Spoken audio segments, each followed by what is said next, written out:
We are now recording. Do roll call Roll call, yes. Cheryl LaGuardia, here. Trent Bush, Here. Ed Rockwell will not be able to attend, and Andrew Schumacher. Here. I will pass it over to our chair. Okay. Does anyone have any changes to the minutes from January's meeting? I did not see any changes that needed to happen. I can move to approve the minutes. Second. Okay, did you get that? You're very quiet down here. All right, public participation. Or did we I did not, I do don't. not have any members of the public? Are there any So you check the attendees, Lisa, on the, if there's a members of the public. There's- That's more? Oh, that's we do. So not panelists, you can, no. Yeah. So Danica, yes, Lynn Siegel, no. Lynn, we can allow to speak. We have one member of the public here, it looks like. So go And to, that's Lynn Siegel. correct. So go to be allowed to talk. Go. Or we have Lynn now. Lynn, can you hear us? Yes, We can, are you here for the public hearing or do you have general comment for UCAMC? what's the public hearing subject? We have a petition for property to be included in UCAMC And, or in UGID, In sorry. Eugene. okay. And that's later, Correct. It's our next agenda That's all item. right. okay. After and the public consent comment agenda. now? Correct. Okay. So do you want me to speak now? I will leave it up to the chair. Yeah, if that's. Yes, please, if you would speak now. Yeah, I have problems with the development of the Hill Hotel and the taking of the traditional businesses on University Hill, which I think add a lot of vitality to downtown and the whole of Boulder. The more that that hotels, which like the Hill Hotel and the Conference Center across the street, are right in the center of the busiest part of town, is really hard on congestion. In spite of the fact that people may be walking, they're getting here, whether they're getting here on bus, whether they're getting here on Uber, whether they're getting here on a car and taking up space in the caged parking lot under the Hill Hotel. And I'd like to know what a parking space costs to rent in Boulder, and whether it's structured or surfaced. That's something I think that's like incredibly important. I mean, when Danica was talking about 2206, Pearl and STOK is developing that space into 45 units and they want a parking reduction when there's not even a discussion of what it costs for the parking space in a concept review. That's horrible because Skoke continues doing their concept review as if nothing's happened.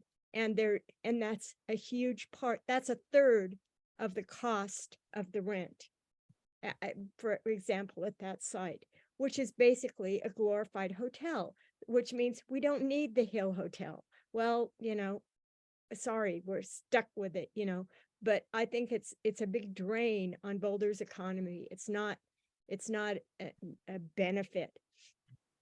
For example, 2206 is 300 square foot units that are furnished with robotic furniture so that you can stand to live in a space of 300 square feet, which is the size of a large hotel room. I mean, 166 is the size of a parking space, 166 square feet. and it's about the size of a hotel room, and yet it's advertised as the missing middle, which it's not, because as soon as it gets approved and they get people in with the AMI of 80 to 120%, then it goes to market rate. And that's what hotels are, market rate. But at least with a hotel, we get sales tax revenue for the city. At 2206 Pearl, we get property values elevated because that market value is going to go way up. And all you're doing is drawing more and more people to Boulder. Landmarks are getting thrown away. There's another Skoke development for a landmark area on Walnut and 17th. And then there's nothing to come here and see, except if you want to go to a tourist town to go look at hotels and at empty storefronts like Arts and Crafts Co-op on the mall for 3 years now, empty. And Gibbons White just sitting on it because they can write it off. And look at all that's happening to Boulder as a result, all the people that haven't visited it and haven't had something to attract them to that space. So I'm just saying for the hill development, please do anything you can to leave it alone, to not turn it into another soulless space that has a huge effect on congesting all of Boulder with the one main arterial going through town, Broadway.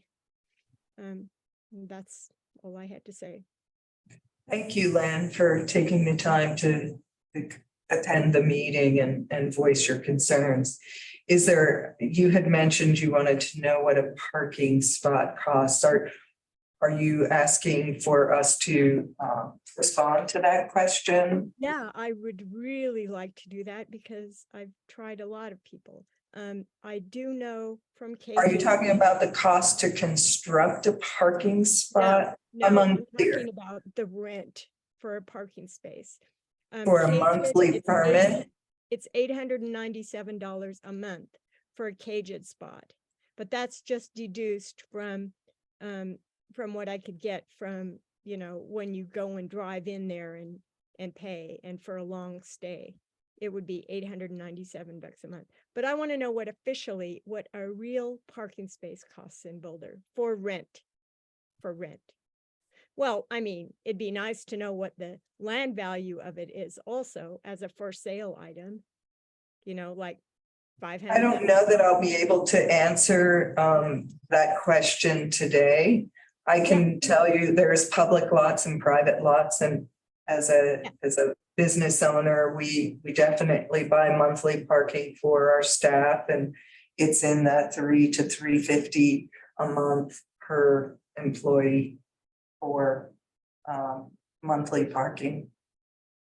Okay, yeah, that helps. I'd be curious what the land value is. And the thing is too, it's between a surface spot and a structured spot. If you know what I mean. I do. I just don't have that information to give you right at this time. Yeah. Although I can just do a reference of what we pay for a multi-level private staffers from the downtown. city implied that a surface space would be less expensive, but I can't believe that because a surface space takes up, then you can't have any structures above it, but anyway. Well, thank you, Lynn. Is there anything else that you wanted to add?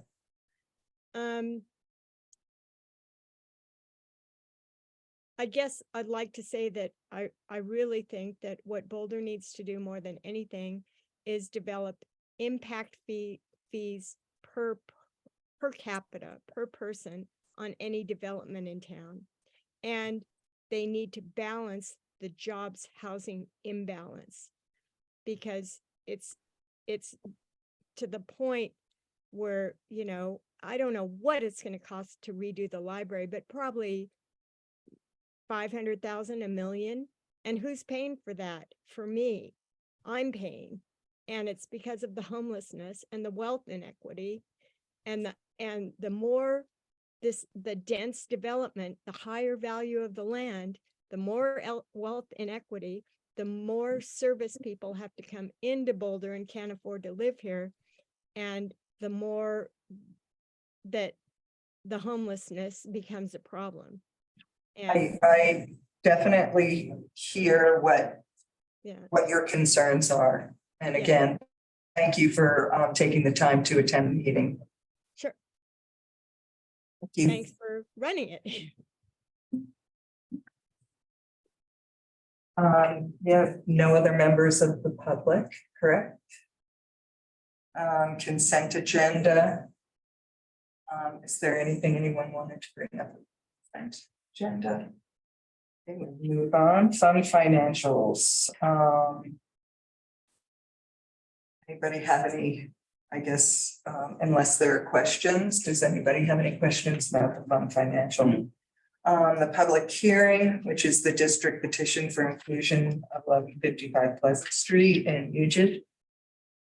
All right, we do have, the petition information was included in your packet, but we do have a brief presentation so that folks who are watching virtually have the context of what we're going to be discussing in this public hearing. I don't know that Lynn is staying on for this, but we'll go through the presentation and then we can have a public hearing and then move to a decision of the commission. So I'm going to share my screen.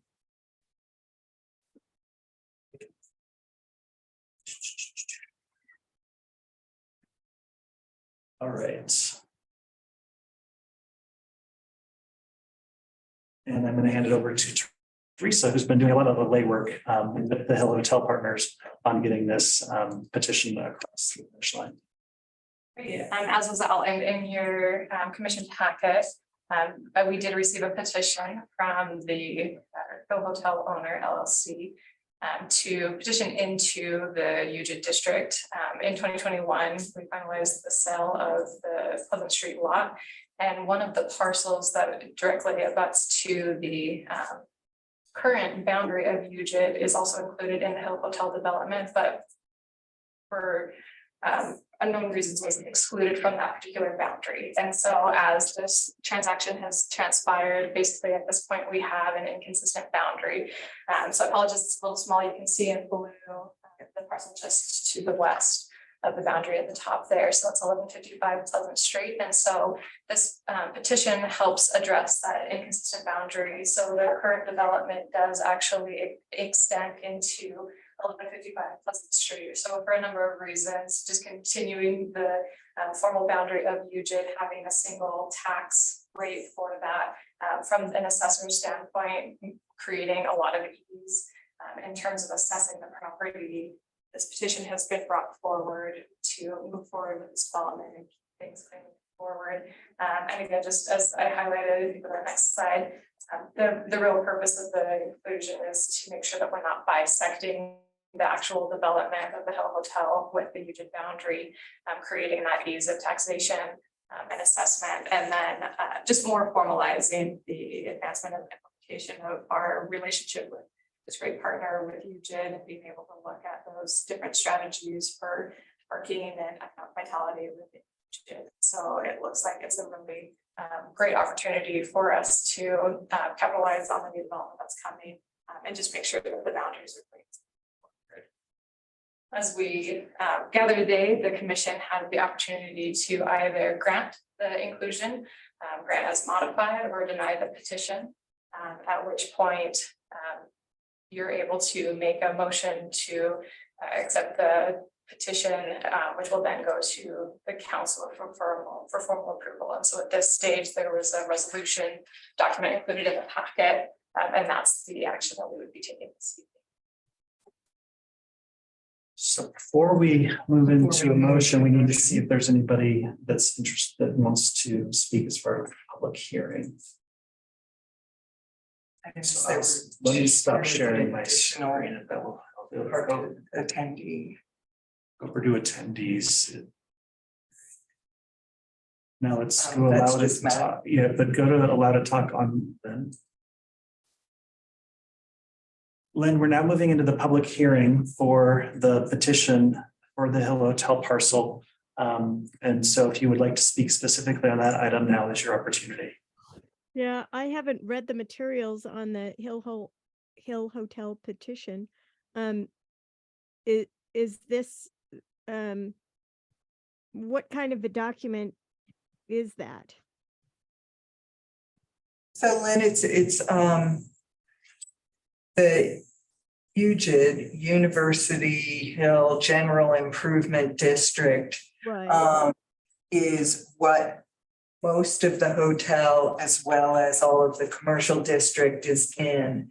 And what this petition is, there's a small parcel of the hotel that is not technically in the general improvement district. And so this is a formality to include that small piece of the hotel into the University Hill General Improvement District.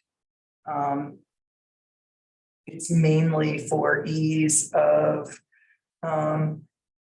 assessing and taxing the property as one unit as opposed to majority of the hotel and then this one small piece. And if I'm not explaining it correctly, somebody else can jump in, but it is a formality to make a small part of the hotel included in the general improvement district. Yeah. Well, considering I'm opposed to the Hill Hotel to start with, I guess I'd oppose it, but probably considering that you're going to continue it anyway, it just wouldn't be part of UGID, and it would have to be taxed differently. It'd probably cost more of my tax dollars to tax it individually than as combined. So whatever is most efficient for me as the taxpayer is what I'd suggest you do. Unfortunately, it can't just undo this hotel, which I think is a disaster for Boulder. But yeah. Good, thank you, Lynn. Yeah. Does anyone else have? Make a motion. Okay, go. Move that that we recommend or accept the petition as set forth in exhibit or attachment C to the packet. I'm not gonna read that resolution itself, but it was attached to our packet, so I would move that we accept it and move it on to city council. I second. All in favor? Aye. All right. Okay, Unanimous. it does. Thank you, commissioners. Thank you, Lynn, for your comments. Let's see, matters from the staff. Thank you, Madam Chair. First. Oh, sorry. Oh, so- I was moving on to Jake as A, but if you have something you want to. No, I was gonna do the same thing. Hi, Jake. Hi everyone, how's it going? Can you hear me? Yep. Yes. Okay, great. Yeah, so I attached some updates that should be in the packet in front of you. So the main things I wanted to point out were that we have successfully launched our new website for the Hill, and that's using the City Light platform that Downtown Boulder uses for their website. That's gone really well. We've already, I think, almost tripled our web traffic, and the sort of engagement, the Google search engagement has gone up, I think, 230%. So just all really good metrics for this new website being way better for the Hill than the, kind of entry level alternative that we had previously. So that's really good. Within that new website, we have a new blog, which we haven't had before. So that's really good for kind of, spotlighting local news, sharing stories about new businesses. We've got a handful of articles up there right now, more on the way. And then the new website also includes a business directory that's way more comprehensive. It's got stuff like happy hour information, links to website and social media for each business, links to articles in our blog, articles on other websites. And it has a map that will direct you towards other Hill businesses. So big improvement there as well. In terms of, did someone have a question? No. In terms of new businesses, we've got the Ginger Pig coming in, the Dumpling Deli, and the Study Tattoo Lounge. And then the Chase Bank branch is closing. I just heard about that. Quick overview of a couple projects we're working on right now. We're working with Downtown Boulder and the city on some signs that are hopefully going to go up around the Hill Hotel site that will help with pedestrian and bike navigation around the hill, to and from the hill. Should kind of direct towards local landmarks, Chautauqua, CU campus. So that's going well. Also working with the city on a survey, retail gaps. We've done it before. And then Live from the Hill, we're hoping to bring back.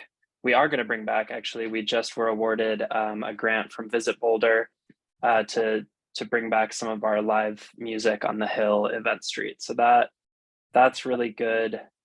We're also going to try to bring back something that Sarah piloted a few years ago, Philanthropy, which was kind of like a, clean up the hill initiative, trying to bring together students and neighbors.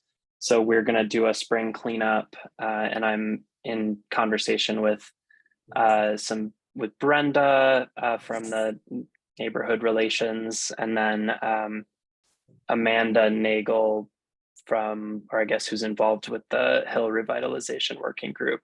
So spring cleanup, hill cleanup in the spring, and we're going to work with IFC on that as well, the Interfraternity Council. I think that's all. Oh, and then we're working on hopefully getting a CDOT grant to do some alley improvements. Regan and I are working on that. So those are my updates. Any questions? Anything you want more information on? Is something, has there been any interest that you have heard for the Rosenberg space? I haven't heard anything about any interest or anything specifically about that space. No. Okay. Do we know what one of the Innisfree spot is that? That's the other space, the It's totally built out Innisfree. in there. What? Yeah. It doesn't look like it's retail. No, it's a restaurant. Oh, is it? I was hearing. through All the I've window. heard, yeah, Incredible. all I heard was from Have to Dakota. Incredible. And look inside. Yeah, it's kind of a Mad Hatter theme, some sort That's of, what but it's property owner, or the permit request came from a company called the Mad Hatter. So certainly some sort of Alice in Wonderland. it's really cool looking, just straight up, like Great. fully I saw them working. details in there. worked out, everything, and from what I could see through the keyhole, Yeah. looked really cool. What did Yeah, it all go- I've heard was from Dakota. He thought it was a weed speakeasy called the Mad Hatter. So I don't know anything about that. I didn't know that was even a thing that was legal, but that's what I've heard.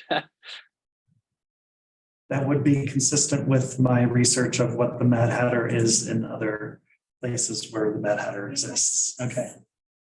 Okay, they must have worked out the licensing part. Yeah.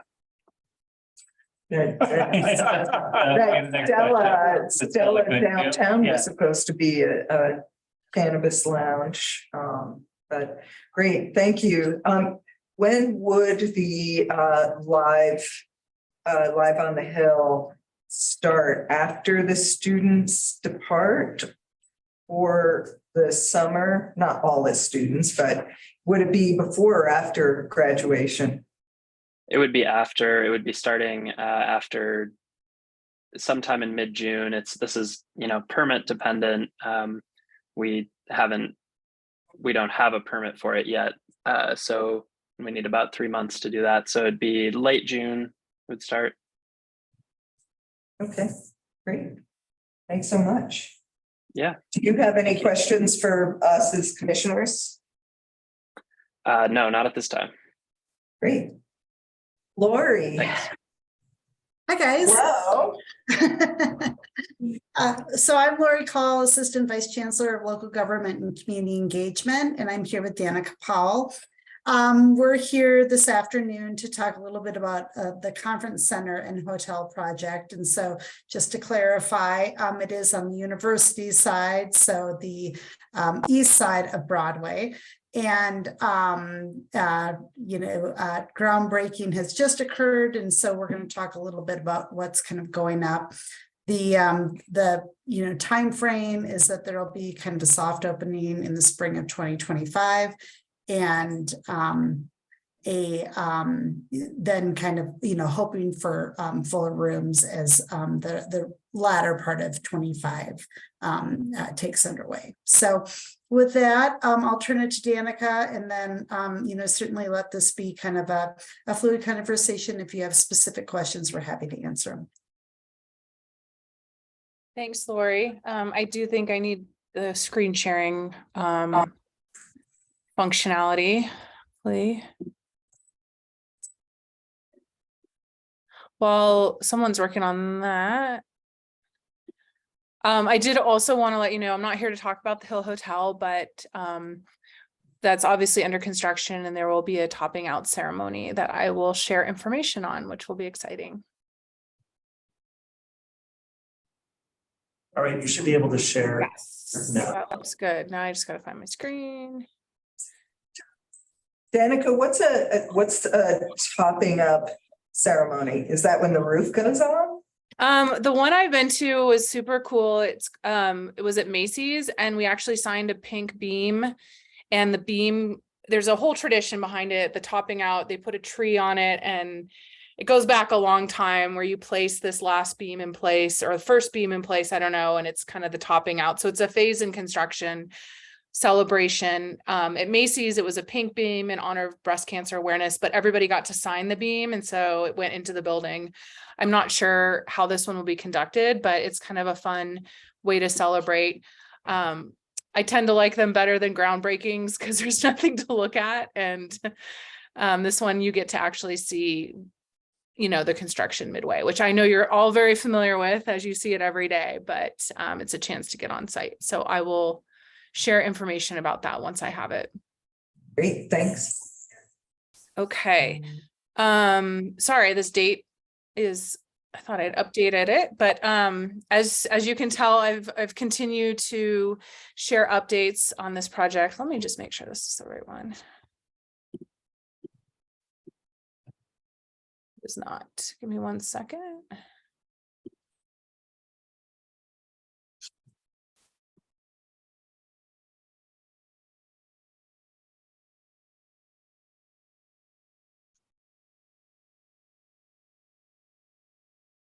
There we go.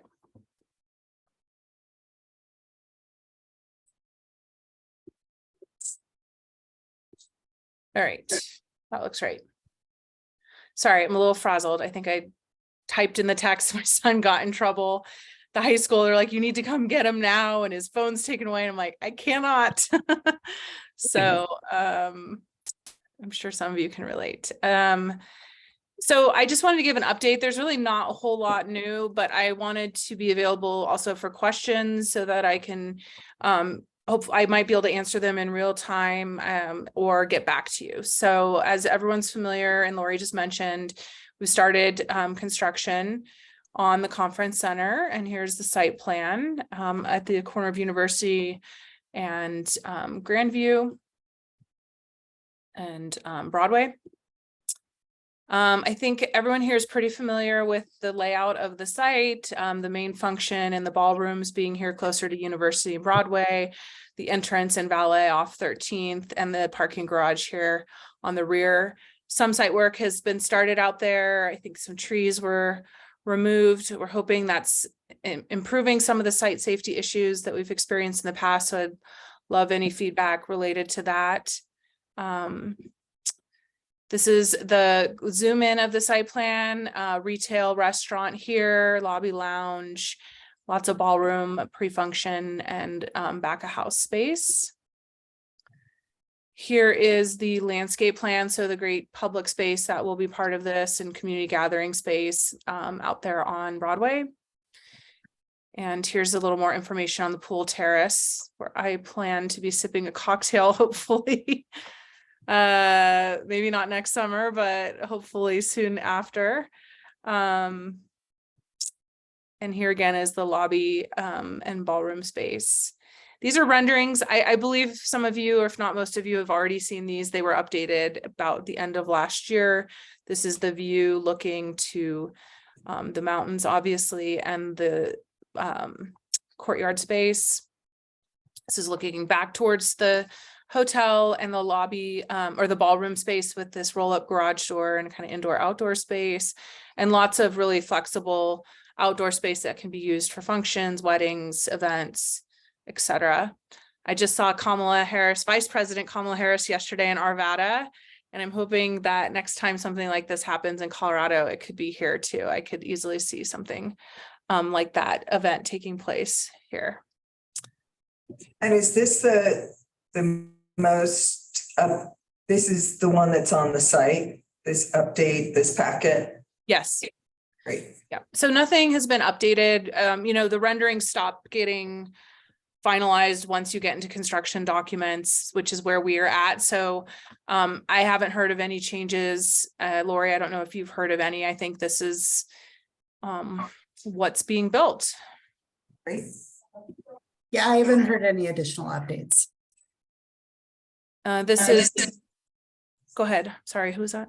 Oh, I was just gonna say, so we're looking at late 25.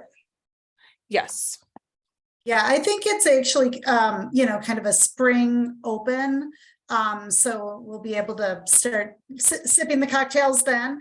But I think as far, and you know, this is kind of hotel strategy. I think the thought is to have, you know, a soft opening so that they can kind of work out the kinks, and then have, you know, a plan for kind of full capacity a little bit later in the year. Great. Get another rendering view of the crosswalk there at Broadway and University, looking out back towards the hotel and the ballroom space, conference center at night. Another view looking kind of straight on the project from across the street. And this is as you're looking up towards it at the kind of corner of 13th and Grandview. You can see the valet space here, or the drop off, and then here's another view looking back to the northeast. Again, the corner space. Here's a B-cycle station. You can start to see that pool terrace up above. This is a good view of that drop off on 13th Street, where you have this, you know, the valet and the turnaround lobby drop off. And then this, if you were taking your car back to the garage, you would continue down 13th Street. This is a rendering of the parking garage lit up at night. You can see the circulation and the entrance to the parking garage. Another view of the garage from the hotel rooms as you would be looking directly to the north towards the kind of where the Arboretum is and towards downtown. This site obviously has a lot of grade change, so this rendering shows how that parking garage is kind of is brought down on the grade into the as it travels down towards the as it travels down the hill, down the slope there, and then you can see the pocket park. So again, same schedule that I've been sharing. Construction is started, and it's estimated to end in middle of or Q2 of 2025, grand opening summer of 2025. Hinsel Phelps is the contractor. A lot of concern around safety, Broadway impacts. We're trying to put updates on the website as we have them. And so I'd love any feedback on anything that you're hearing, questions you have. I'll do my best to answer them. And if I can't answer them, I will get back to the group.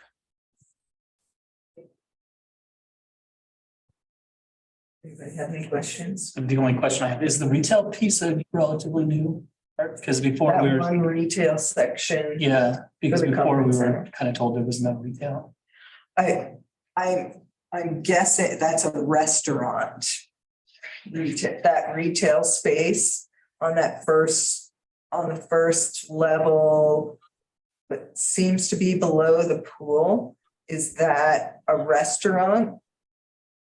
I think it's probably blue- hotel retail space, you know, where you could, you know, buy something or buy like, you know, I think of like the St. Julian or like the spa. I don't think it's like a third party retail space. Got it, yeah, Got it. okay. But it's put there so that it has the most visibility along the high trafficked area. And then it looks, you know, there's a cafe, kind of coffee shop back here. Do you anticipate that there will be any long disruptions on Broadway since the commercial district was pretty impacted as the Hill Hotel was being built? So just when the Hill Hotel opens, are we looking at a Broadway impact again? Well, let me, I have a little lifeline here with Gene Coulter, who's, you know, managing the construction. The challenge with the Hill Hotel is we had to put it in a brand new sewer line in the middle of Broadway, and that caused intense amount. That's a very atypical improvement. I don't believe there's anything, and I think at the most we're probably shutting down one lane when the improvements along Broadway and Grandview are being done, but nothing to the extent that we saw with the Hill Hotel, and there would also be a flagger on site as well. But I can get you, looks like she's gonna get back to me. I mean, and we're a little far off, but it's always good to anticipate or not have businesses in a panic that it will happen for any extended period again. Absolutely. We definitely knew about the sewer line. I think it took longer and was a bigger project than anybody hoped for. We do have a QR code on the sign and I can, I think it's on the website. So if people are walking by, they can scan the QR code and hopefully get updates, and we will try and keep that updated as much as possible. We're also streamlining all the FAQs and everything in one place. So, but I will get back to you. And I think, you know, certainly notifying this group is easy to do, so we can do that. Okay, thanks, Danica. Sure. I just wanted to jump in for a moment. Some of you obviously have heard about concerns regarding the multi-use path. And so we are working with Tool Consulting, which is a kind of bike and pedestrian safety consulting firm, on kind of looking more closely at that path to identify opportunities to increase safety measures and that kind of thing. And so more to come on that. But I wanted to let you know, some of you were aware that we were looking at doing that, and that work is underway. Great. Sorry. Anybody have any other questions? All right. Thanks, Lori. Thanks, Danica. All right. Thanks, See everyone. you all. Bye-bye. If I get a response on more details about Broadway, I'll just type them in the chat. 4:11 to 8:15. I will type them in the chat. It's coming in on my phone right now. So I will send more information and we will update the website. All right. Thank you. Great. Thanks, everyone. Bye-bye. Bye. All right. So curbside management update. Here he is. Hi, Chris. Hi there. Good evening. Let me share my screen and then we'll begin our presentation.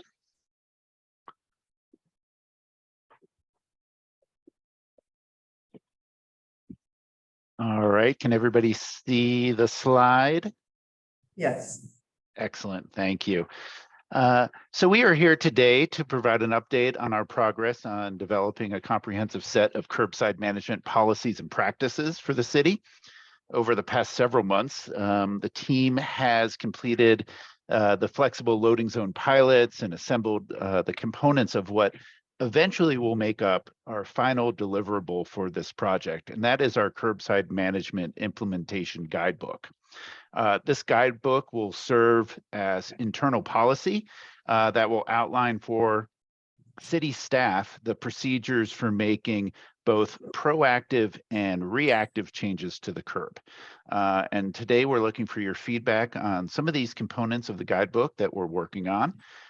Ultimately, we plan on returning to boards and commissions later this spring, and we'll be asking you as a commission to advise the city manager to use the guidebook to manage curbside uses in the public right-of-way. The reason for this procedure is that under the Boulder Revised Code, the authority to designate traffic operations and parking, including curbside uses, is granted to the city manager and then delegated to the city traffic engineer. So tonight we're checking in on our progress in developing that guidebook for us and then seeking your feedback. Also, I am joined by Carly Seif, who is a consultant with Fear and Peers, and she'll be doing some of the presentation, but I'll just start off by giving you a bit of the project background. So curbside management is essentially the practice of designated curbside uses. The curb itself can be thought of as that side of the roadway or the sidewalk that is nearest to the curb. And in general, curbside management is really about planning and managing how the curb is used by a variety of different users. The management of the curb is really important. It's the front door to our destinations. It connects people to a multitude of different transportation options, and it's one of our largest public resources. What we have really seen, especially during COVID and through some technological advances and changing in commerce and transportation, we've seen a growing number of competing needs for the curbside. Think about the increase in Amazon, UPS deliveries. Think about during COVID, the need to provide short-term parking for people to quickly pick up things that they had ordered from a restaurant or something like that. Uber and Lyft, a huge change in how people travel, and it's all about how both people and vehicles access the curb. And then ultimately, we want to see our curbside management policies and practices as contributing to our community goals around transportation and climate. We have a number of different ways in which the project and ultimately our curbside management policies and practices impact our city goals. For example, Vision Zero, we have goals in our city to reduce and ultimately eliminate serious and fatal injuries. We have seen through say, just take, for example, Uber and Lyft rides, a lot of unsafe behavior about the pickup and drop off as passengers right in the middle of the travel lane, not only risking the safety of individuals, but also delaying traffic. So that comes in. And we certainly want to reduce traffic delays since that contributes to increased greenhouse gas emissions. We are also, through this project, developing a set of standard operating procedures for city staff to make government more responsible to both the needs of our community and to look at how we can use data to make some decisions. If we see areas that have significant violations or citations for double parking, we may think, well, do we need to address some loading zone issues in this area? But ultimately, I think, and probably for this board, this is about economic vitality as well. We have seen how commerce has changed, how interactions between individuals and businesses have changed, and this is how we're adapting to this new environment. The curbside management program and this project, we see this as part of our AMP strategy, our access management and parking strategy. We have many different gears that operate within AMPs. We've just recently updated a lot of our parking pricing, performance-based pricing, our residential permits. We're right in the middle of doing an evaluation of our Chautauqua Access Management Plan.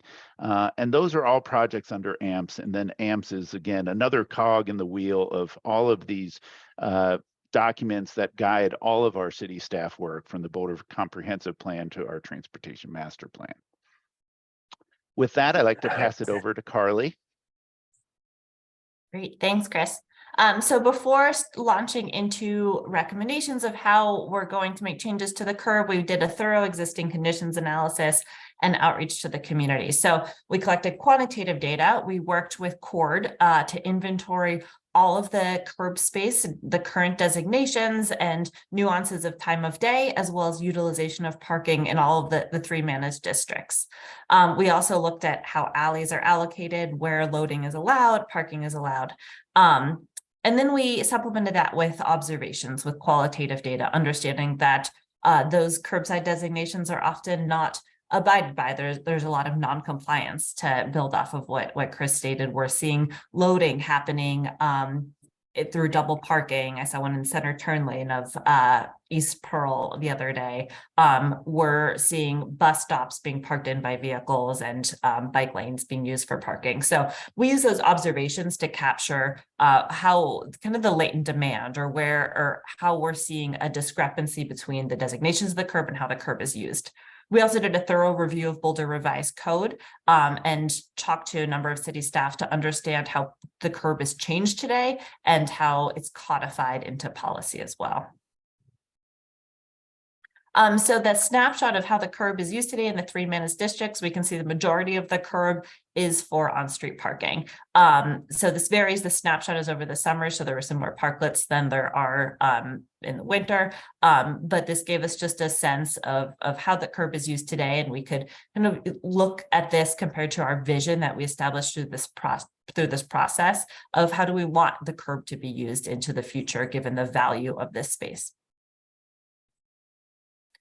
So the community engagement piece, we wanted to understand the community, how would they like to see the curb used, and how does that vary in different parts of the city? So we reached out to the community through a number of different ways. We used intercept events. Here we are in this photo at the farmers market, an online survey, information through website and social media as well. And we had the opportunity for community members to drop pins and lines to identify where they'd like to see changes in the curb. And this created a heat map to understand the different curb uses that the community envisions for the future. We also met with a group called the Access Allies, which is a stakeholder group who kind of are experts in this space. And these were great touch points to understand through the project process how different stakeholders use the curb.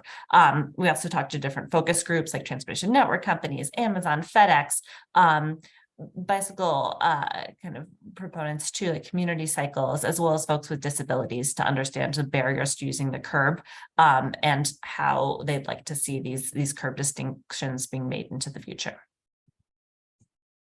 So this is just one response from many of how the community wants to see the curb in downtown. So we asked this for the 3 different districts. So for University Hill, there's a chart like this too. The themes are very similar in that they want to see more uses for activation. So that's trees, bike parking, crossings, food trucks. So rather than the existing kind of donut or pie chart we saw of on-street parking, kind of more uses on the activation side.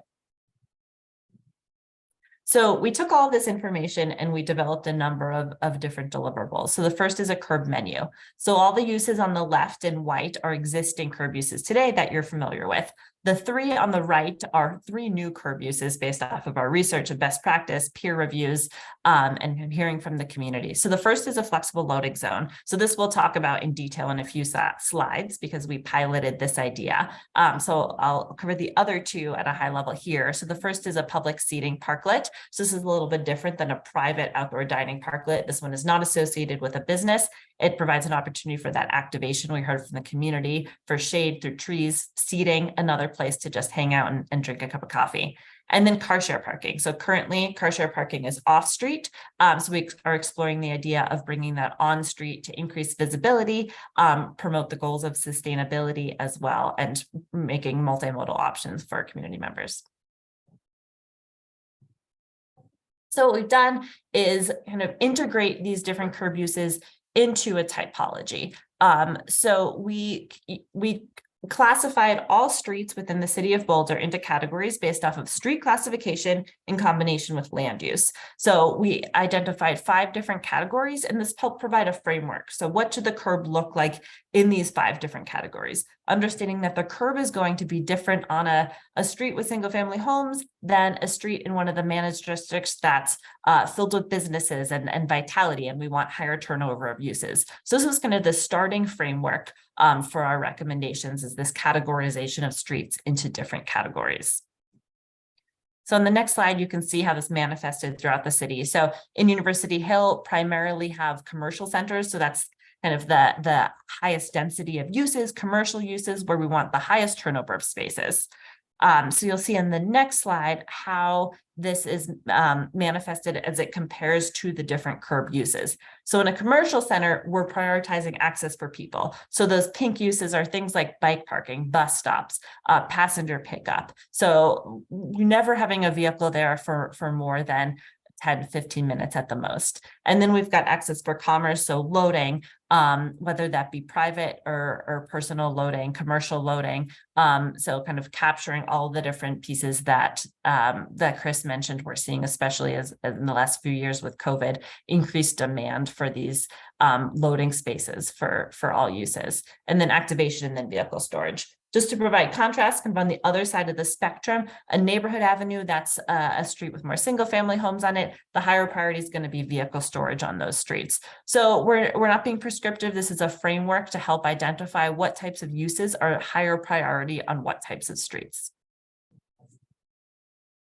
And so this is just an example, again, just a framework. But what this brings into is the fact that different blocks are going to interact with each other. So we understand that by changing the makeup of the curb on one block, we're putting pressure that demand is now kind of being displaced to the neighboring block. So we don't want to work block by block, but these recommendations are made by zone, understanding the interaction between different uses. So we've categorized the city into various different combinations of types within the typology and created a typical area for each of those different zonal areas. And so this framework will be used as changes to the curb are made to see where on a curb should different curb spaces go. For example, loading should be at the end of the curb.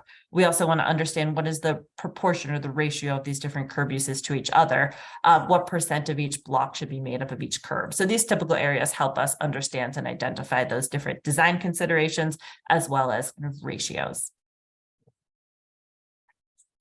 And then qualitatively, what types of curb uses do we want to see more of in the future and which do we want to see less of? So per the community outreach, as well as all of our research and best practices and in line with the goals that Chris identified, we want to see an increase in access for people, commerce and placemaking as well, maybe at a slightly lower degree, and then a decrease in vehicle parking on street and promoting off-street opportunities for vehicle parking. So I forgot to mention existing conditions. We looked at utilization of vehicle parking and off-street structures and see an opportunity to better utilize those structured parking as well as surface parking lots.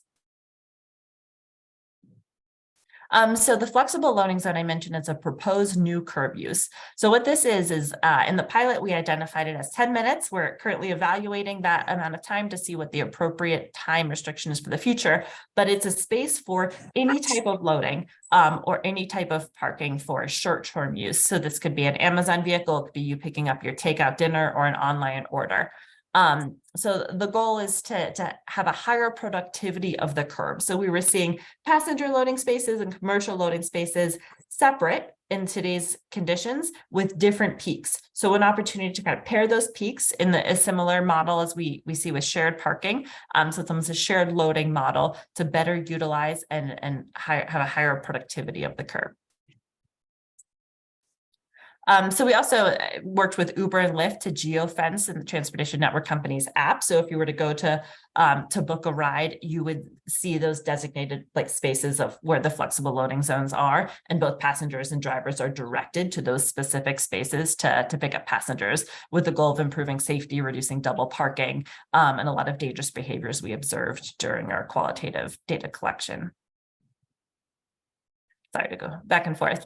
So we're currently evaluating the pilot. So it just wrapped up. So we have hours and hours of footage of camera data that we're synthesizing for, again, that quantitative and qualitative, counting the number of uses of each of those flexible loading zones, the dwell time per use, how long are delivery vehicles staying there versus how long are TNCs versus private vehicles dwelling in those spaces. We're also looking for those qualitative things like near misses from a safety standpoint and non-compliance. So we're in the depths of that, but on the next slide, we do have some preliminary takeaways from the evaluation so far. So far, as I mentioned, we're seeing that folks do need a little bit more than 10 minutes. So somewhere between 10 minutes and 30 minutes is the sweet spot that our analysis will identify the appropriate amount of time for these flexible loading zones. We do see an offset of when commercial vehicles are using the zone versus private vehicles. So in that sense, the pilot has been really successful. Also, still seeing a little bit of non-compliance, but a reduction to today's conditions. And safety data is tough. It's small sample size and challenges with data collection. So far, the before and after of collisions hasn't revealed any changes with the pilot.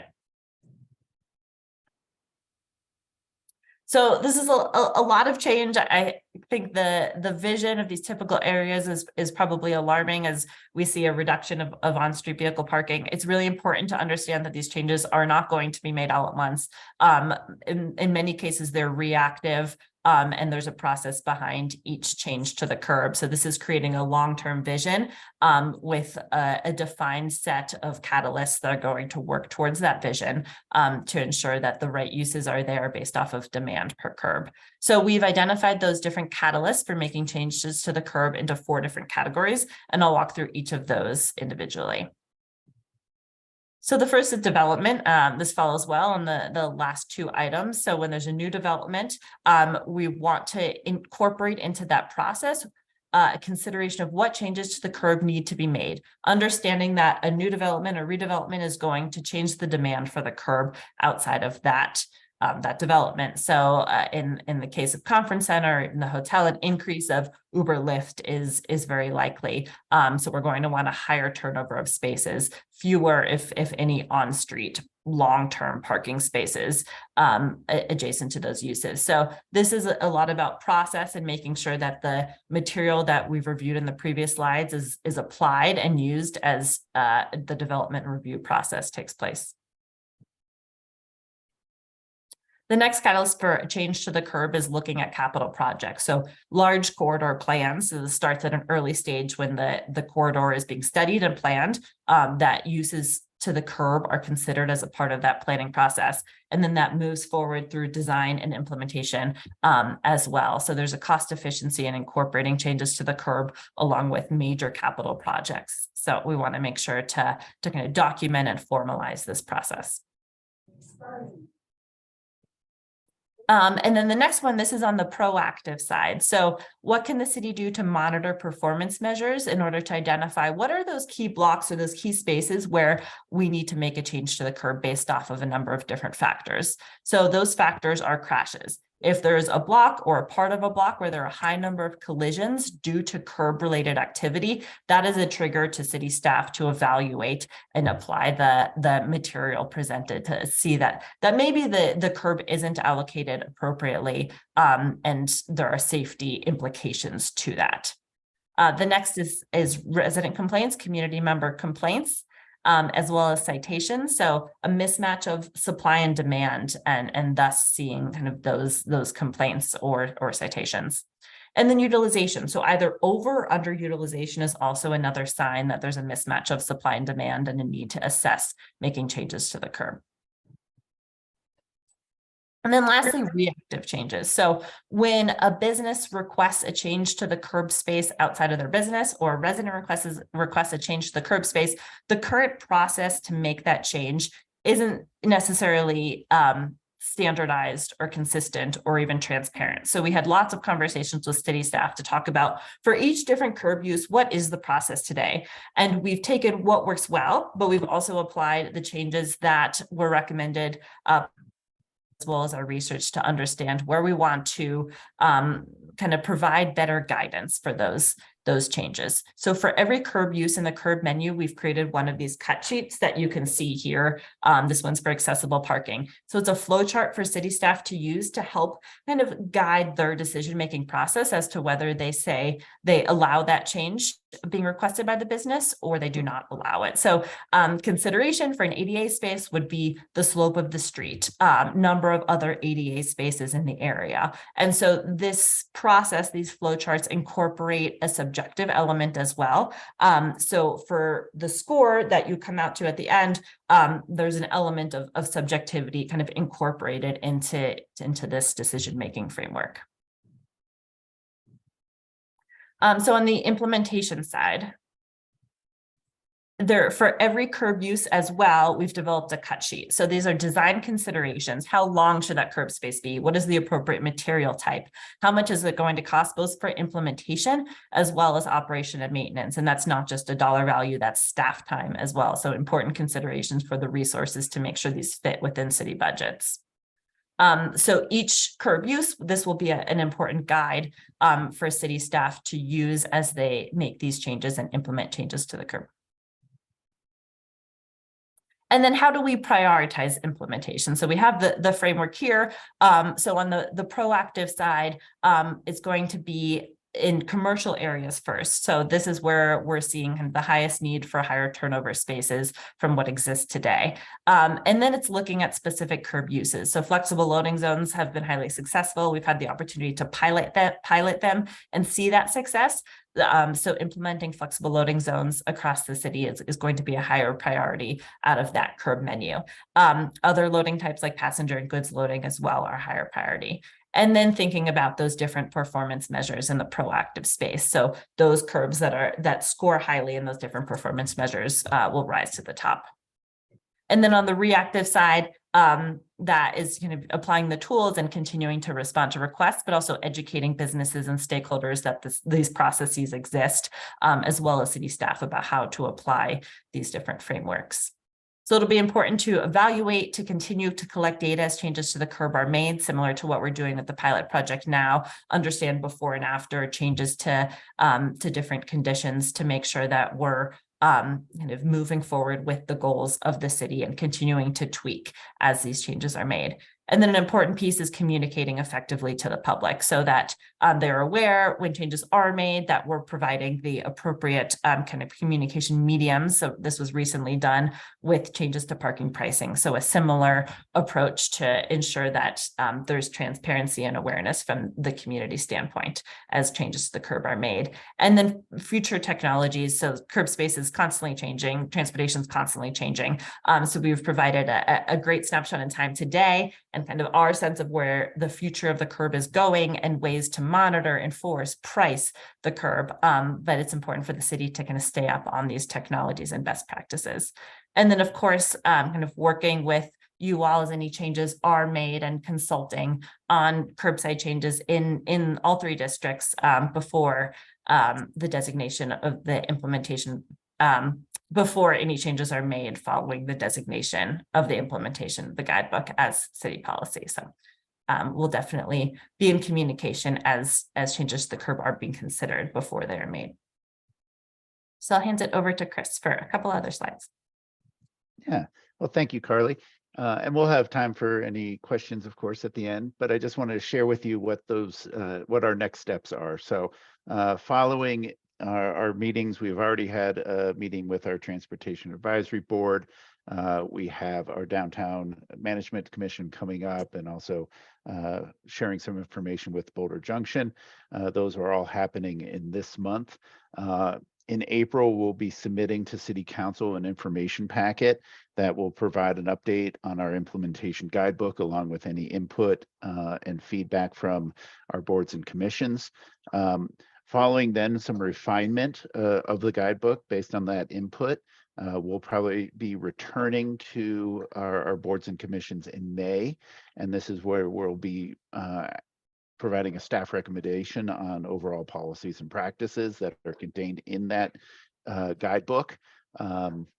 We'll be going to TAB in June, and then we'll be looking for TAB to recommend to the city manager to use this guidebook in the future as city policy under the authority of the city manager rules, and then performed by our principal traffic engineer.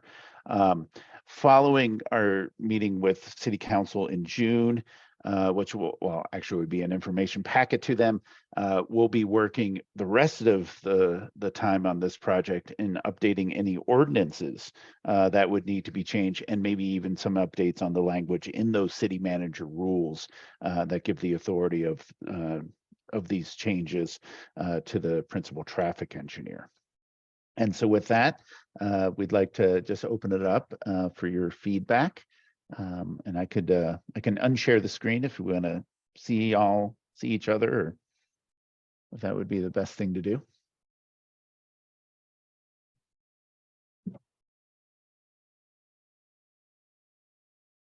Thank you. Quite a thorough presentation. A lot of information to consider there. Yeah, a lot of work has been going into this project.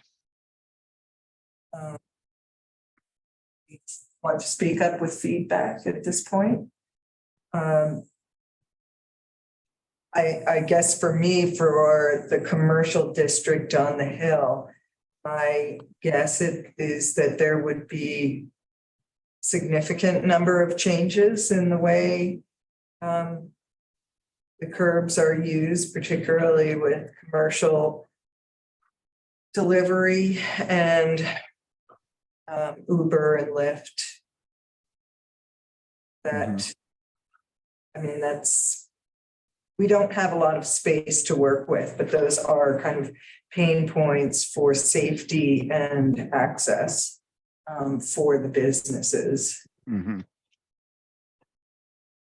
I like that you moved away from the 10-minute time period, because most deliveries, not most, I'd say half of the deliveries that I have seen have required more than 10 minutes.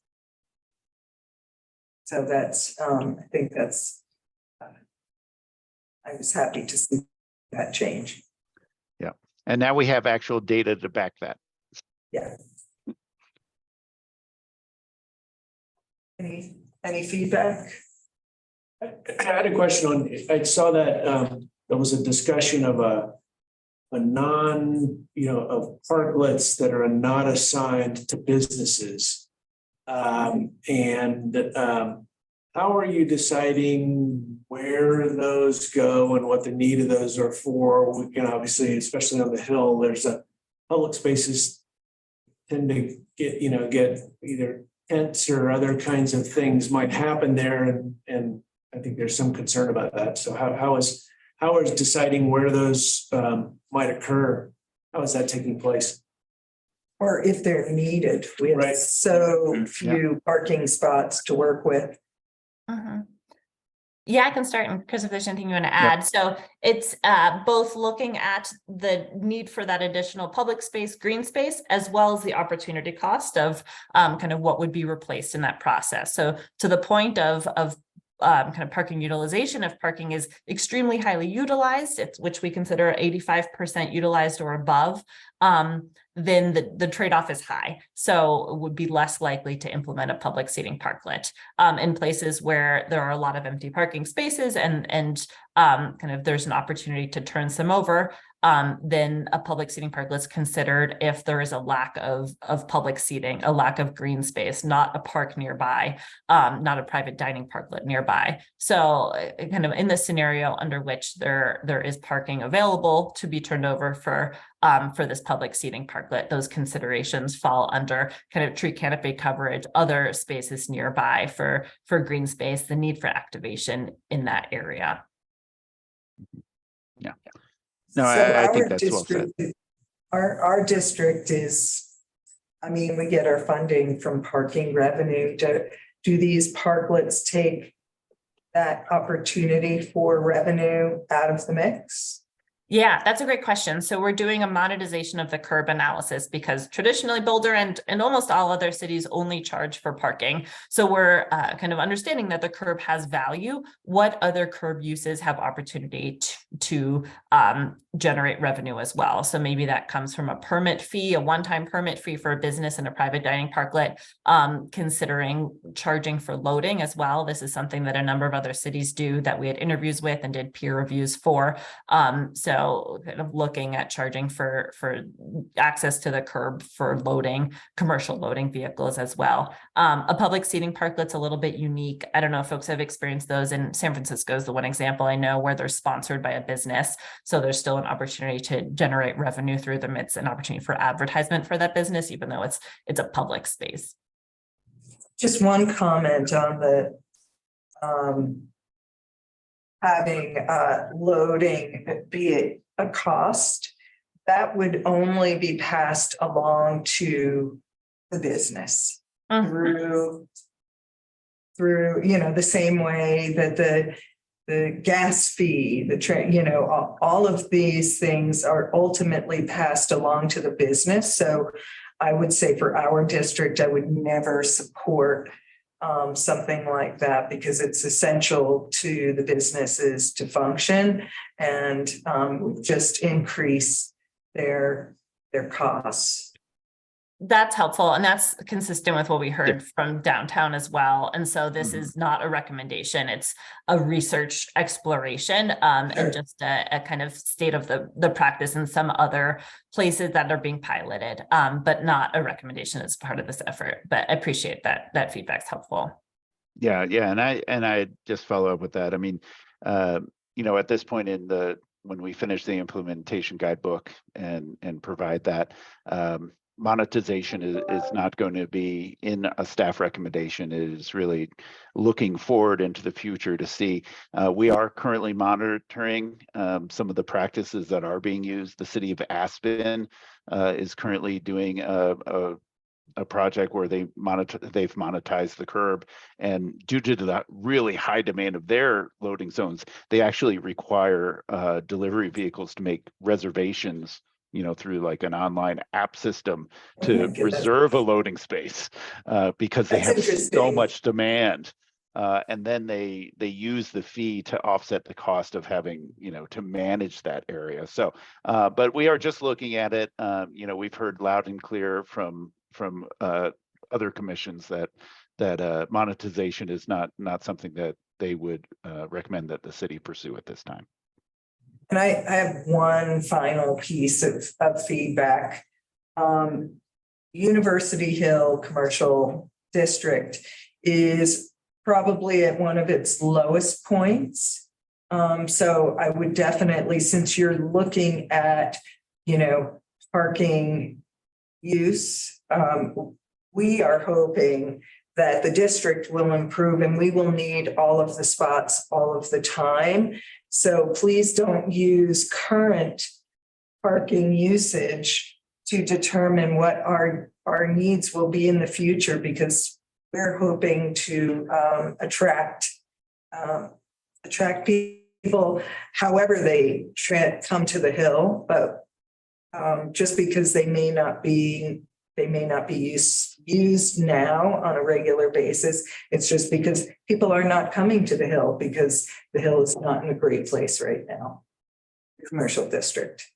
No, and thank you. And certainly, we'll take that into account, and, we'll always be continually collecting data to monitor the situation. And, and any curbside designation changes that the city is looking at, we will definitely bring to the commission and get your input.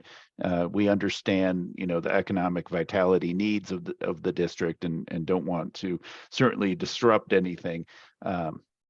So we'll always take everything to this commission for your input before making any changes to curbside uses. Great, thank you. Anybody else have anything to add? I think only the south side of Pennsylvania was already taken away from parking for the event street. So just to know that was already done when you're factoring in sort of the public spaces and those kinds of things in case that there was a lag time between that happening and the new sort of data collection, that was actually already done. Right in front of saying, Right. yeah, Hannah. All right, thank you so Yep. much. All right. Well, thank you for your time. Appreciate it. All right. Take care. Regan, I think you are up next with the signage update. Oh, no. Oh, Yep. sorry. Oh, yeah, you're the youth TAP grant. Lisa, can you promote me to Alice so I can share? I promise my presentation is not as thorough as Chris's was. It's very short. Your attendees.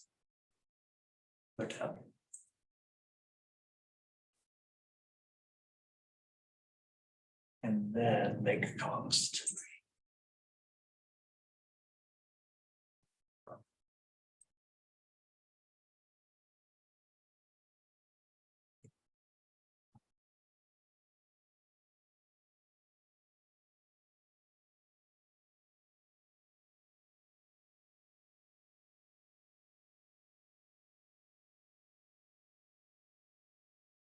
Okay. There we go.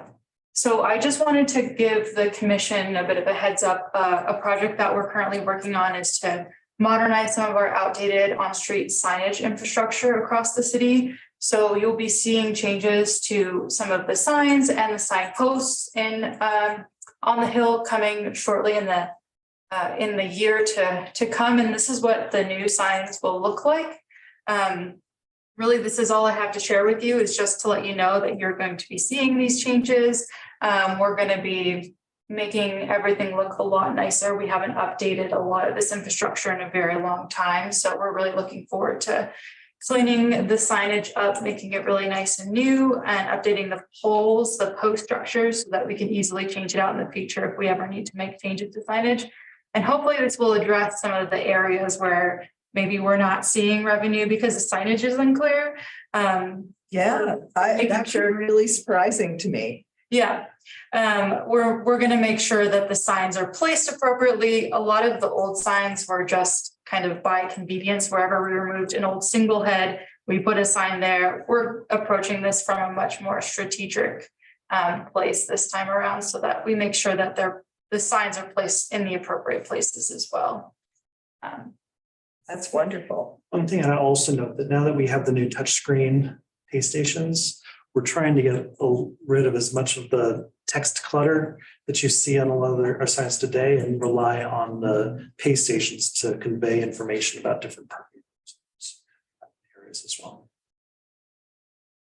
Do a lot of people not have licenses on their license plates on their cars? Well, they do. They just will walk away from the car and then realize, oh, I forgot my license plate, and then walk back. So if we put it on the signage, hopefully people will remember to either take a picture or something, and then they can go to the kiosk and pay, and it'll save them a little bit of a headache. That's great. So in these lollipop signs, those will be located wherever the pay stations are. So it'll be a big sign that you know that's where you need to walk to pay for your parking. And that's it. And that's not wayfinding to find parking. Got it. No, this is just the signage, sort of the informational signage, so that folks know how to pay, and that it is paid parking. So you'll also see on these posts, and it's not in the picture, but the Park Mobile signs will still be able to have the zone numbers. So that, and those actually, we're going to be updating those Park Mobile signs as well. So they'll have a little QR code so you can scan it. It'll just make everything more consistent across the city, because right now there's like all these different iterations of parking signs from across the years and posts. We're just going to start with a clean slate. So, yeah. And this is going to be changing over the course of the year? Yes, we're hoping to complete the project this year. And I think right now we're hoping to get to the hill around June, depending on how things go with maintenance and actually installing the signs. That might change, but that's what we're targeting right now. Okay.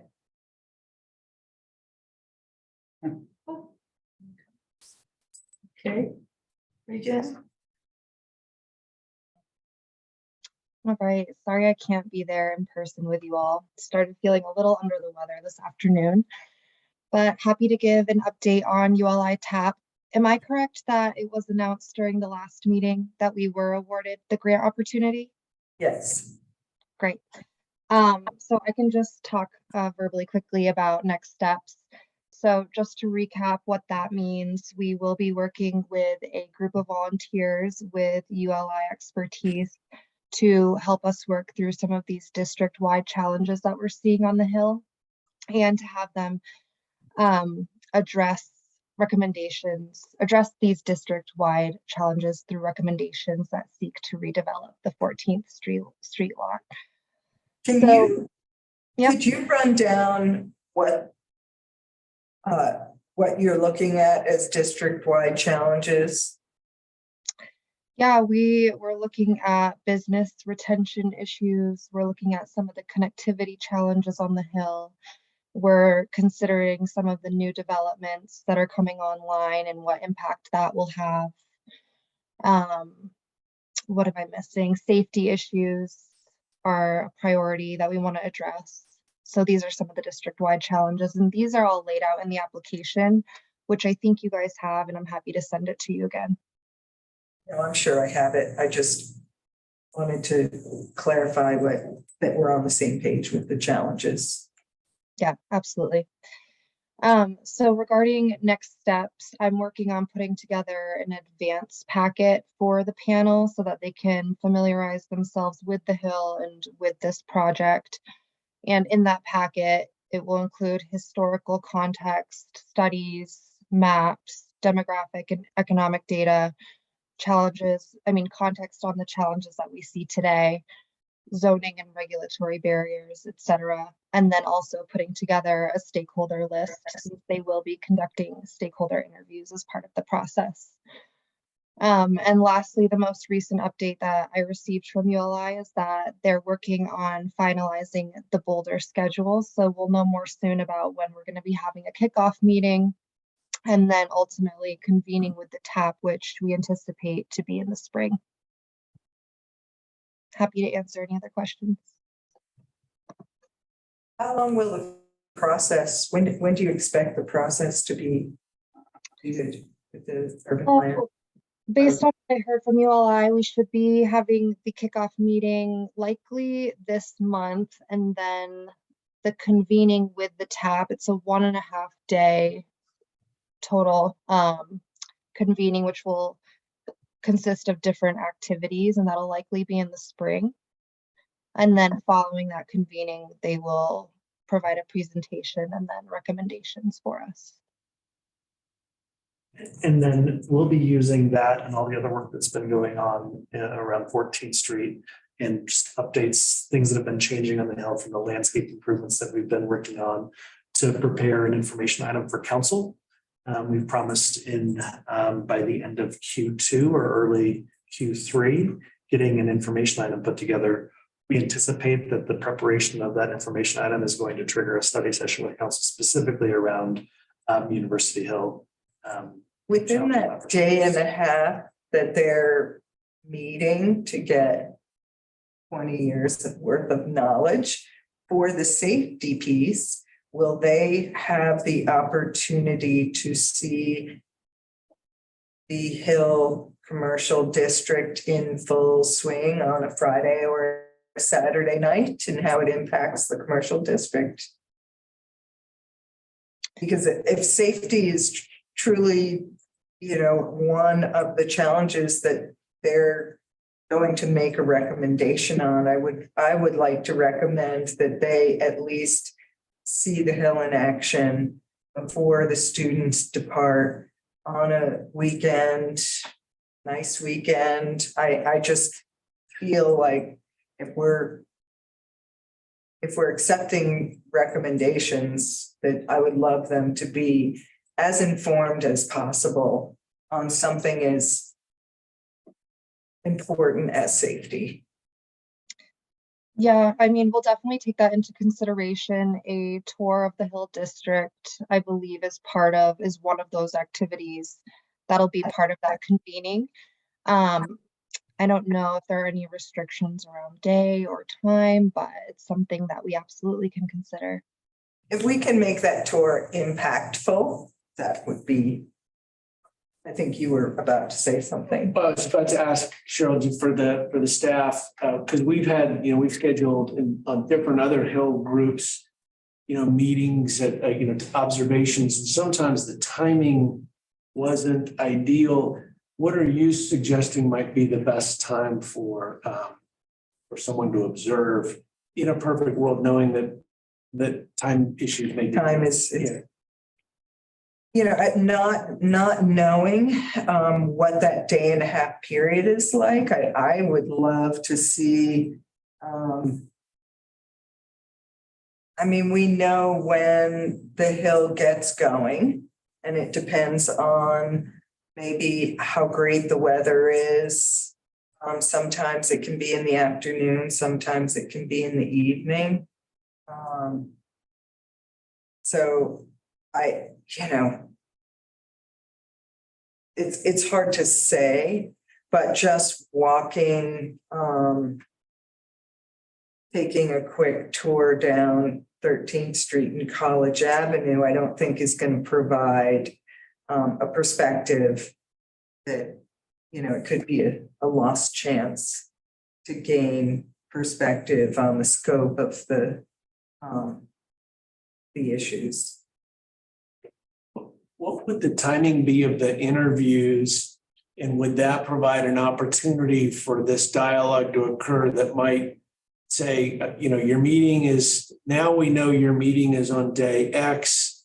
And in that dialogue, it might be useful, if not the entire group, but maybe one of you at least could see, come down 10 p.m. tonight, or whether it's 8 p.m. or whatever, et cetera, so that we can, maybe get the input of some of the commercial folks to help the ULI staff, see everything, right?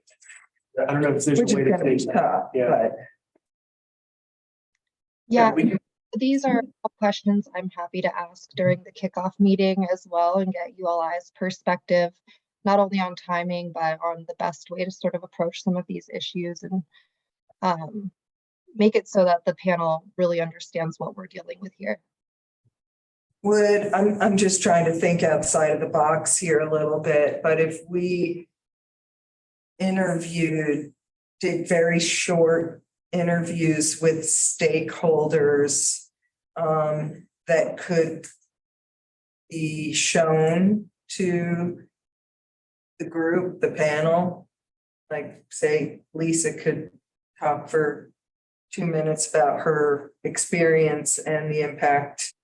Not Lisa, your wife, but Lisa Nelson. I'm just trying to figure out how we can give them a more well-rounded experience of the Hill without them having the time to get that. Yeah, Cheryl, I'm just trying to think of ways that, because it's well, and that's an important asset for us, and to have a group, a group of experts, I hear, but on a bulk of their day and a half is going to be a series of focus group meetings with different stakeholder groups. The timing, it would be, I think our request of them would be that, hey, if your timing can be more oriented toward a Thursday, Friday, something, I may be asking the impossible, but I would at least love it to be considered. Yeah.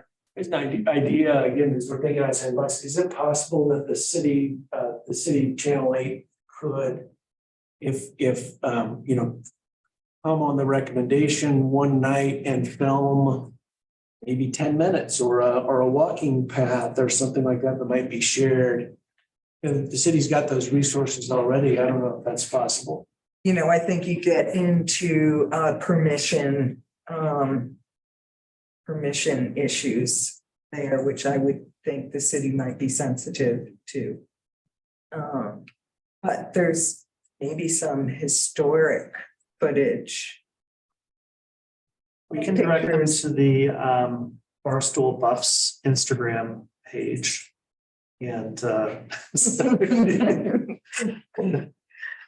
I mean, I don't want to beat a dead horse. I just want, I feel like we have, I think, a small period of time with one final asset, with a group that may or may not have an understanding, and they're being asked to present recommendations for an asset of ours, even though we don't.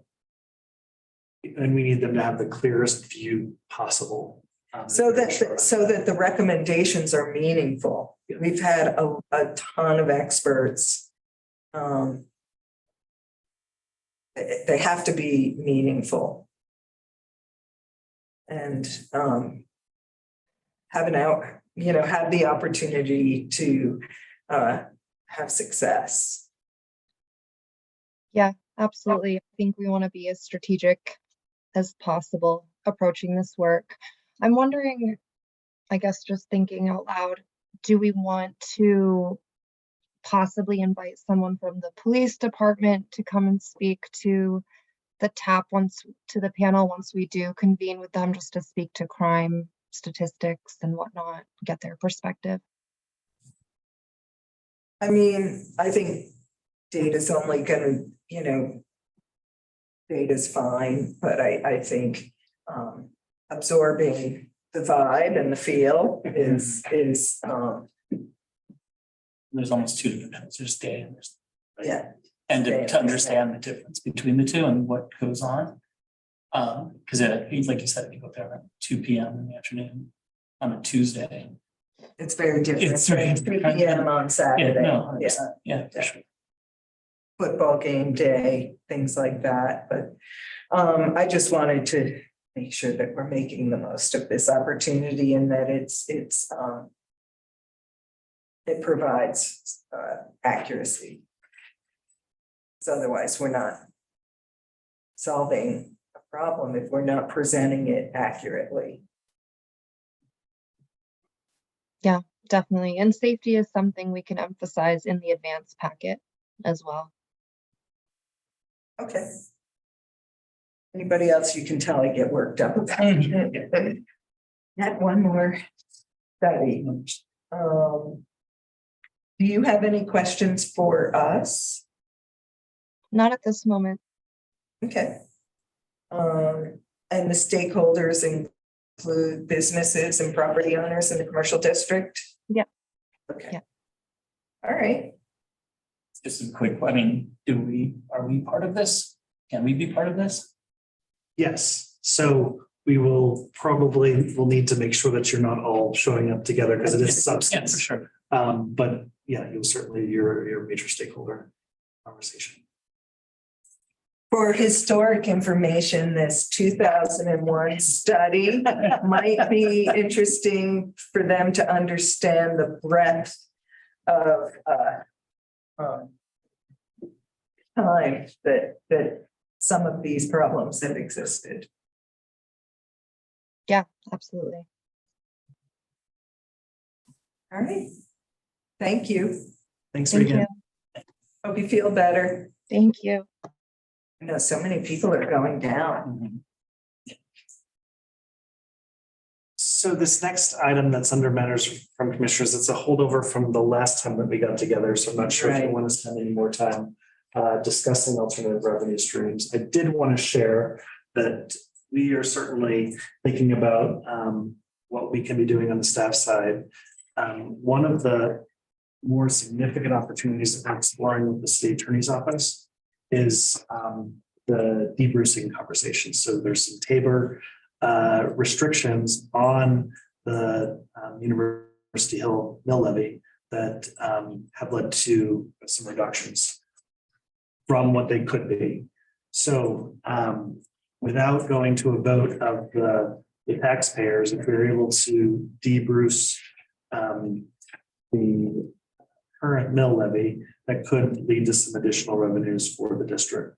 We're also working through our, of course, debrucing might require a vote. Teresa's looking at me like there's still a vote component, but not asking for higher taxes. It's more asking for A release of exactly. So some other things that we're also looking at, acknowledging that parking revenues are going up in post-COVID. Through our budget process and planning for 2024, we'll be lobbying for an increase in the general fund transfer into the district, recognizing that it is producing more revenue for the city. Those are two key strategies that we're going to be pursuing on the staff side that are very administrative. So hopefully be able to bring some more results to you all in the months ahead on those 2 points. positive news. And well, you saw the timeline on the addition of the parcel. It's not going to generate a ton more money for the district, but we hear you and even the 14th Street conversation. We want to make sure that as we leverage that parcel, that part of that is making sure that it continues to fulfill the true purpose of the GID, providing access that generates revenue, so that we are in a better funding cycle for the district.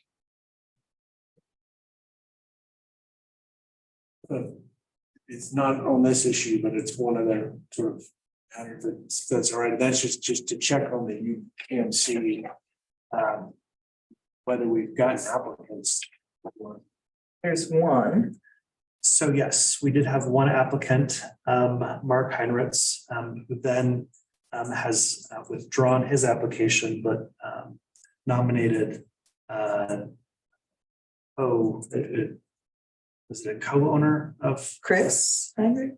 Is he making his brother? I don't know if it was, I had to, Lisa, do you recall who? I don't think it was his brother, but unfortunately, it was after the application process closed. I'm not sure how the clerk's office is going to handle that, because we went through our interviews with Mark, and then he decided he was overextended and wanted to draw in some fresh blood, new energy, and female candidate as well. It sounds like, from what I read in the packet, that council is considering reopening the application in May, June timeframe. 2 spots? There would be 2 spots because You're rotating off. I'm rotating off. And we've got an opening, the open one already, that's the one. Casey's has been vacant for a while. Right, And then you're rotating off as of after this meeting, really. right. If I will, if we don't ever have a quorum, I would stay, although it might be good for me to step down as chair. Since the length, my term is technically over, that might be something to look at. I do have somebody on my team who doesn't live on the hill, but lives in the city. And she is our VP of Finance and Accounting, and she is looking to get more involved. So she's involved with, what happens. And she could, because you serve as a property owner representative. Right, that's the key she thing. could be the property owner representative. Great. So as soon as we learn more from the clerk's office on reopening applications, then I will make sure that those folks have an opportunity. It would be great to have somebody who's got some real buy-in. Caldwell Sullivan. Yeah. Forster. And the other key consideration with Cheryl rotating off is we are required to have at least one female member of the commission. And so that's something to be thinking about as well as. There are 2 spots. Yes, so Who's at large? There we go. Where's the same may have nominated managers. Those don't sound, neither of those sound familiar, but that communication went directly to council. We'll follow up with Mark when applications reopen, because yeah, we certainly want to get the vacant seats filled. Okay. I think, does anybody have any other items to bring up or comments or questions? Okay. I move to adjourn. Yes, I was just thinking, when I was thinking back to the hotel, not the Hill Hotel, but the conference center. This is just a basic question I've never really asked. University does or does not collect, I mean, I know it's not part of our district, but they collect city tax. No, They don't collect any. So the new conference center, hotel, That's it. retail, restaurant, that's it. is it? Okay.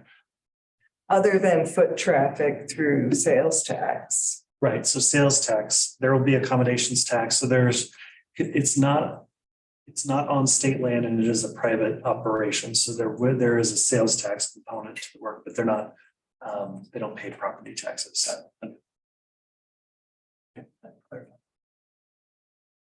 It happened at the managers as well, right? Yeah, the wellness center. And we lost as well. But I've used that as leverage for us, like for support for the Hill ambassadors. Right. So. Well, and it sounds like the university's coming to the table with what, $75,000 or something? For the ambassadors, is there something else? No, I just have my numbers. We're also working with them on some fall activations in the event street. So they might be interested in doing some away game watch parties on the Hill. With using their lot as the area where you watch the game. And the event street, possibly partnering with the city on a beer garden or something like that. So their off-campus student housing is really interested in making something like that happen, because they're anticipating a lot more interest in football. Yes, I think there will be. And we want to bring that energy to the Hill. But what was just thrown in the last comment on the chat about Caldwell being a previous member on UCAMC? Caldwell Sullivan was a previous UCAMC member. And he was at a Hill thing recently. I think I mentioned it to him. I think he's interested. So that's another possible option. Yeah. And just a note to go back, April 11th through August 15th, Broadway, the East Lane on Broadway northbound will be closed April 11th through August 15th of this year. We build a new right turn lane on brand new. The temporary bike lane will be located just east of the existing bike lane. So that will be Awesome. yeah. Would you like an extra copy? I have maybe we can. He's a city council, but. Yeah. Right, well, did they think about this when they made the decision around the Hill? Thank you. Thank you. So I move to adjourn the meeting. Second. All in favor? Aye. We don't have to vote on adjourning the meeting, right? I think it is in Robert's rules. Oh, yes, it's in Robert's rules. I did look at that, but some information just does not stay in my brain. All right. Thanks, everyone.